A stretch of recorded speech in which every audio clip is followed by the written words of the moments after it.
Salut à tous et à toutes, c'est Yuri-sama, on se retrouve pour une nouvelle vidéo et moi aussi, je vais enfin parler de Master Duel. Moi aussi je veux la YouTube monnaie, putain. Mais celle-ci sera un petit peu différente de toutes celles que vous avez pu voir sur YouTube ces derniers temps, étant donné que j'attendais justement la sortie du jeu pour pouvoir traiter de ce sujet. Je ne vais pas discuter des points à améliorer, d'autres l'ont fait avant moi, non, je vais plutôt parler d'un point qui, a priori, ne sera jamais mis à jour, jamais corrigé pour nous, et c'est pour ça qu'il va falloir que vous soyez au courant si vous voulez éviter de misplay dans vos tournois IRL. J'imagine qu'un certain nombre d'entre vous va profiter du jeu pour reprendre Yu-Gi-Oh!, peut-être en physique simplement, ou le jeu en général, mais justement, vous allez avoir besoin de ça. C'est pour ça que je vais vous demander tout particulièrement sur cette vidéo de la partager, notamment à vos amis et collègues joueurs en général. N'hésitez pas à la liker et vous pouvez poser des questions, toutes celles que vous voulez, en commentaire. Si jamais vous me découvrez, sachez que ma chaîne fait beaucoup de vidéos sur les règles qui pourront justement vous servir à vous remettre au niveau si vous recommencez depuis peut-être plus de 10 ans, ou même simplement à creuser différents sujets. Bref, je vous remercie d'aller jeter un petit coup d'œil. Aujourd'hui, on va donc parler d'un problème, ou de deux problèmes en fait, qui ont un rapport avec les différences entre l'OCG et le TCG. Et je vais tout de suite définir vite fait ces termes pour ceux qui ne sauraient pas. Nous, on est en TCG pour Trading Card Game. C'est grosso modo le jeu en Europe et en Amérique, en tout cas principalement. Et de l'autre côté, on a l'OCG pour Original Card Game, qui lui va être le jeu principalement en Asie. Je grossis un peu les traits, c'est pour simplifier, mais vous avez l'idée. Si vous avez déjà joué à des jeux comme Duel Links ou Legacy of the Duelist, ou même d'ailleurs joué peut-être sur des trucs non officiels comme Edo Pro, alors vous avez pu peut-être remarquer ces petits problèmes, mais sans vraiment vous faire la réflexion, sans savoir que ça venait de là. Et qu'est-ce que tous ces jeux ont en commun avec Master Duel? Eh bien, c'est d'avoir été développés du point de vue OCG, ou plus précisément du point de vue japonais. Sur Master Duel, vous jouez non seulement avec les rulings OCG, mais également avec les textes des cartes OCG, c'est-à-dire les fonctionnalités que les cartes ont là-bas. Et quels sont les textes que vous lisez en jeu? Eh bien, ce sont les textes anglais, français, officiels, ceux de la base de données qu'on a en ligne, et qui est donc utilisé pour aussi bien les textes des cartes physiques que les textes des jeux. Il n'y a pas une retraduction à chaque fois, vous vous doutez bien. Sauf que du coup, puisque vous jouez avec ces textes OCG au niveau du code du jeu, mais que visuellement, eh bien, vous avez les textes TCG, il peut y avoir des fois une dissonance. Donc, quand le texte d'une carte en TCG n'est pas fidèle à sa fonctionnalité OCG, eh ben ça veut dire que sur le jeu, vous allez lire un texte qui ne correspond pas entièrement à ce que fait la carte dans le code du jeu. Je vais vous montrer un exemple avec le brouilleur de mise à jour. Son dernier effet est un effet déclencheur qui, d'après le texte TCG, en l'occurrence français du coup, mais pareil en anglais, est un effet obligatoire. On n'a normalement pas le choix de l'activer. Sauf que si je vous montre cet extrait de gameplay sur Master Duel, eh bien vous pouvez voir que le jeu me permet de l'activer un petit peu avec tous les autres effets déclencheurs optionnels que j'ai. Je peux choisir l'ordre et en l'occurrence je l'ai même mis en dernier dans cet exemple. Ce qui montre bien qu'en OCG, et effectivement c'est le cas, cet effet il est optionnel. Donc le texte TCG ne correspond pas à la fonctionnalité qu'il a dans le jeu. Et là encore, vous allez me dire que bon, c'est pas bien grave sur cette carte-là. Et oui, mais il y a d'autres cas où c'est un petit peu plus compliqué. Je peux pas vous montrer tout et n'importe quoi en gameplay parce que tout n'est pas forcément trouvable encore sur YouTube et je n'ai pas toutes les cartes sur le jeu.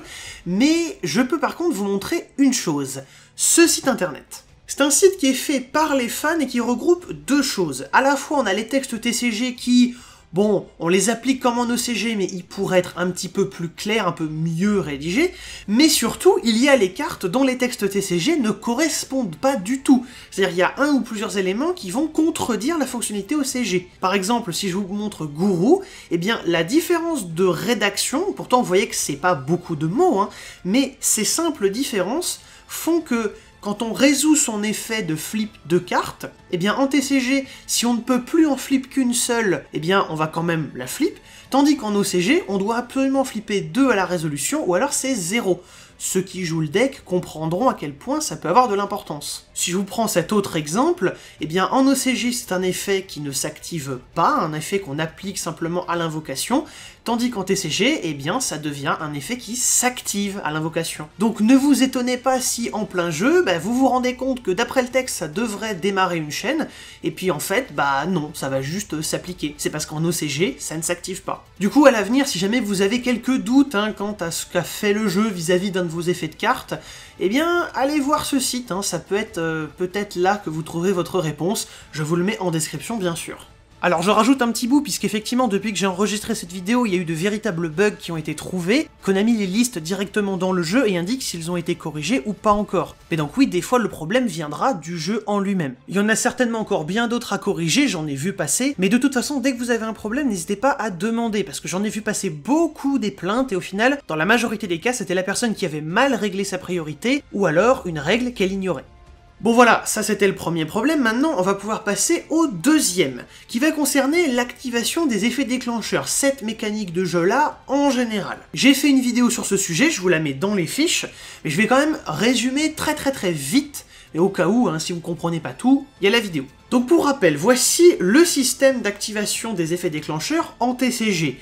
On a 5 catégories, mais 4 pour les déclencheurs, donc en fait on va d'abord vérifier les déclencheurs obligatoires du joueur du tour, puis les déclencheurs obligatoires du joueur adverse, puis les optionnels du joueur du tour, puis les optionnels du joueur adverse. On vérifie chaque catégorie une à une, et si on a plusieurs effets qui correspondent à une seule même catégorie, on va tous les activer à la suite, sans laisser de temps de réponse entre, ça se stack à chaque catégorie. Et une fois qu'on a vérifié tout ça, on passe donc au reste de la chaîne, la 5e partie, où là ça va être une chaîne plus classique, c'est-à-dire c'est un effet à la fois, puis après on passe la priorité à l'autre joueur, et on va y activer des effets de Spell Speed 2 ou 3. A savoir que c'est donc le joueur qui n'a pas activé le dernier Chainlink qui a d'abord la priorité pour pouvoir activer quelque chose. Donc si par exemple on a checké tous les déclencheurs et que le dernier en date, le dernier maillon de la chaîne le plus récent, c'est le mien, et bien c'est d'abord mon adversaire qui va pouvoir chaîner avant que moi j'en ai le droit. Mais en OCG, il voit la chose un petit peu différemment. Je vous l'affiche là. Vous voyez qu'on a en fait 3 niveaux de priorité. Niveau de priorité numéro 1, les déclencheurs obligatoires. Donc d'abord ceux du joueur du tour, puis ceux du joueur adverse. Là aussi ça se stack à chaque catégorie. Pour l'instant, on est comme sur le TCG. Ensuite, le niveau de priorité numéro 2, les effets déclencheurs optionnels du joueur du tour, puis du joueur adverse. Vous allez me dire, c'est comme en TCG du coup, sauf que non. Regardez, ce niveau de priorité numéro 2, il ne concerne que les déclencheurs qui vont s'activer depuis une zone publique. Donc ça veut dire terrain face recto, cimetière, carte bannie, etc., etc. Et ensuite, le niveau de priorité numéro 3, qui va concerner à la fois les déclencheurs optionnels qui s'activent depuis un endroit privé, donc la main, ou les cartes posées face verso sur le terrain, et également les effets de Spell Speed 2 et 3 en général. Et là vous voyez que j'ai pas mis étape 5 et 6, mais juste étape 5. Parce que donc, ces déclencheurs optionnels en zone privée, en fait, ils vont pas se stacker avec le reste. Ils vont être mélangés avec les effets rapides, ou de Spell Speed 2 ou 3, on va dire, en général. En fait, ils vont s'activer un peu comme des effets rapides, on pourrait dire. C'est-à-dire que ça va être 1 à 1, quand on en active un, on passe la priorité, puis sinon, hop, on peut en activer un autre. Si un effet rapide est activé, on va pouvoir chaîner à ça un effet déclencheur de ce style-là, alors qu'en TCG, ça n'est pas du tout concevable de chaîner un effet déclencheur à un effet rapide, par exemple. Alors qu'en OCG, ça pourra arriver. Dans cet exemple, mon seul déclencheur optionnel public, c'est Codec. Et puisqu'on a fini de vérifier les blocs de déclencheurs, c'est mon adversaire qui reprend la priorité, le dernier Chainlink étant le mien. Il a donc pu activer Floraison avant que je n'active ma Gazelle, alors qu'en TCG, les deux je les aurais stackés ensemble, et j'aurais donc pu choisir de mettre Gazelle en 2 afin de me protéger.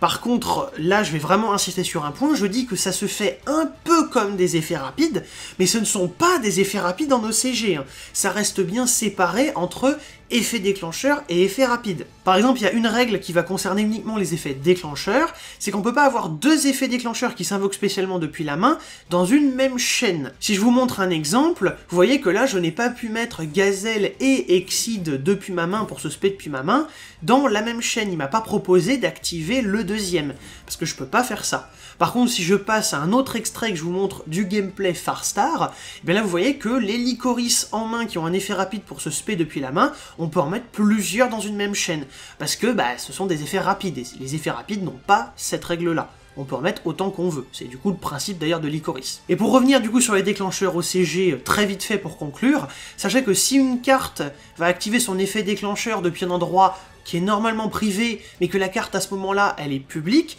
donc par exemple le Seigneur de la Prison Divine qui est révélé en main, main qui est normalement un endroit privé, mais là, il est révélé, donc il est public, et à ce moment-là, logiquement, il passe au niveau de priorité numéro 2.